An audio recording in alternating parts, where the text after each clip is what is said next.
I'm filming for round 2 of WFCA, and I'm looking at the prompts now, and I'll let you know when I start my timer.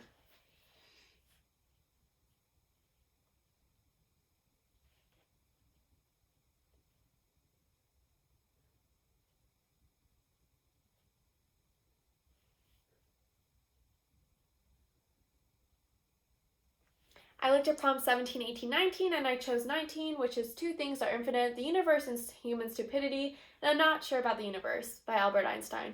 I'm starting my timer now.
Today, the name Albert Einstein is a household name.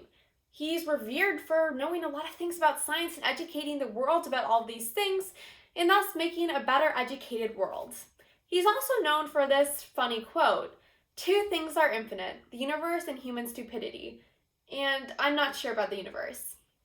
This only shows that human stupidity can go so far as to create inconveniences in someone's life, but it can also lead to death.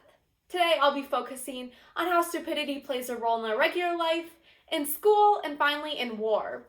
And all of these will come together to show that stupidity is overall a hindrance on human society, but a common thing. To start, earlier today, my sister was pulling open the cabinet to retrieve a can of Gatorade.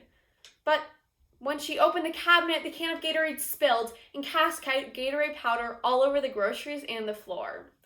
Her natural response was to nearly cry. I told her, "Don't cry over spilled milk," and to clean it up with a broom. Now, if you've ever had Gatorade powder, you've known that it's very small and it'd be hard to clean up with a broom. And watching her do this was not only futile, but it also made it even a bigger mess. So, human stupidity contributes to us learning how to do things better. It also plays a large role in human life, and it makes us more human as people and characterizes us better. For example, if you see someone walking down the runway, your instant shock is to be a little bit distant from them because they're a little bit distant from you. But if they trip and fall, that's a human thing to do, and thus they appeal to you more. So I guess in that scenario, my sister cleaning up the Gatorade with a broom was an example of how I appealed to her more. Next, school. If I say group project, I'm pretty sure everyone watching this will just sigh and shake their head. Well, group projects aren't the only instance for stupidity. I'm thinking of French class in my sophomore year of high school. One kid turned to me and he says, "I'll offer you $50 if you can do this test for me." Of course I said no, because I do want to make it to college with a clean record, but also because it'd be incredibly inconvenient, not only for me, but for him. $50 for a teen working is at least 5 hours of work, and this test took me no more than 15 minutes. And let's say I knew none of the material. It would take me only 30 minutes to learn it at most. So you see, greed and this inadequacy of information both combine to create stupidity, which thus will hurt you later on. It's important to recognize your values and what they're worth. Finally, war. What's not commonly known is there is an island in which the Japanese and Americans were both fighting for. However, the Japanese had left days ago, and the US did not know about it. And neither did Canada. The two sides fought each other for days, even though being allies, thinking the other to be the Japanese. Over 100 lives were lost. This only shows that misinformation also contributes to stupidity, and how it shows that even the most small things, like sending a message, can be instrumental in the lives of hundreds.